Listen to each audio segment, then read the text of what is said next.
First start. Here we go. First start. With exhaust. With exhaust.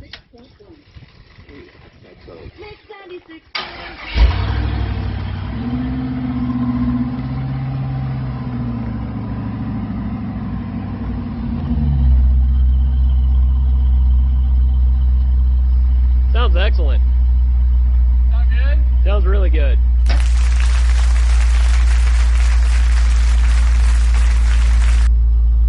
Give her a wrap.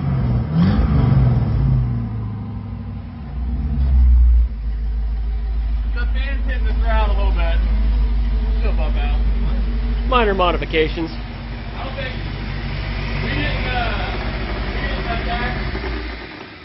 we didn't attack the bottom of the shroud. Yeah. So it's flopping Well, around. we're not completely done yet either. There it is, folks. One LS swap. All right. Test drive. I thought I was looking in the mirror, but I was looking at your phone. Yeah.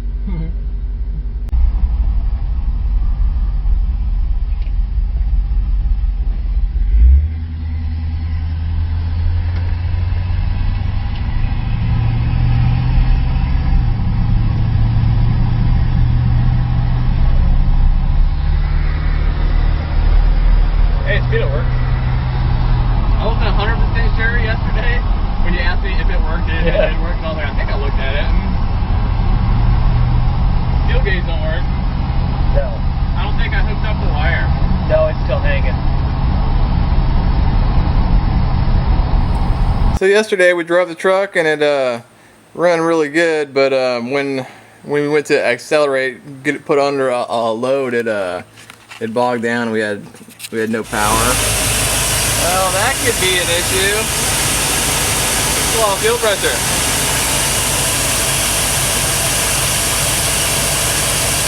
Come on.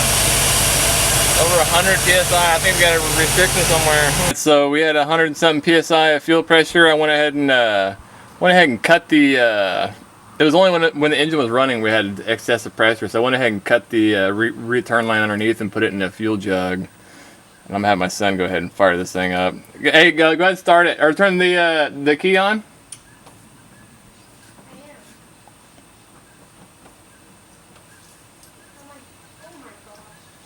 Go the other way, bud. The key fell out. All right. Put it back in. The same way it goes into a door, buddy. The flat part of the key goes on top.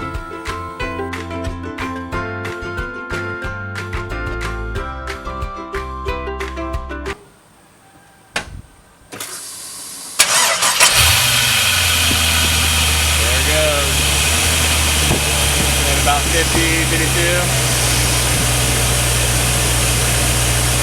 Hey, hit the gas!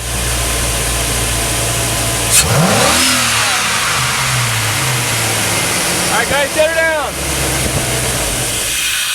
Yeah, so we got a dual tank set up on this, and we eliminated one of the tanks and used the sending unit off of the tank, and we used there's 3 ports on it. We used the third port that goes from one tank, the crossover. We use that port, and that port doesn't have enough. I don't think the hole's big enough to let it return freely. So that's our issue. So the tank's got to come out. Good job, man. So drop the tank out. It's got fuel in it, so it's more of a pain in the ass than it was last time. But I ended up friggin'. So we had the return hooked up here.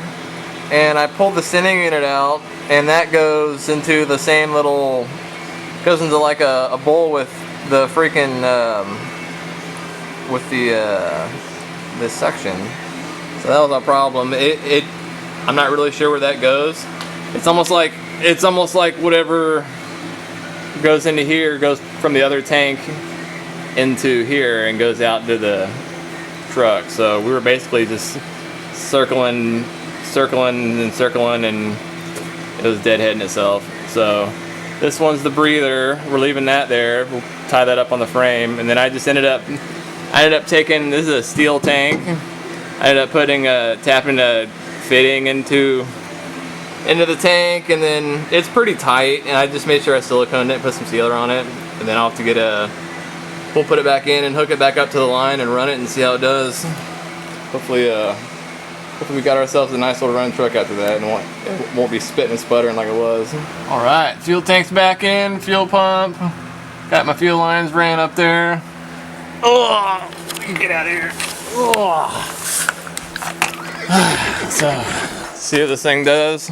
I already turned the key on just to make sure it wasn't leaking. It's chilling at about 50 psi. Let's see if the pump's still gurgling. Pump's quiet now. Look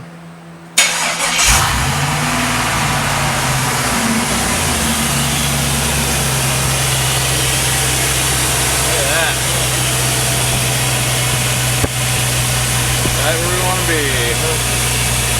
50 psi. Hell yeah.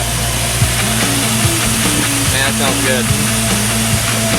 Get it off the jacks and take it for a little drive. See if we got our see if it's driving like it's supposed to.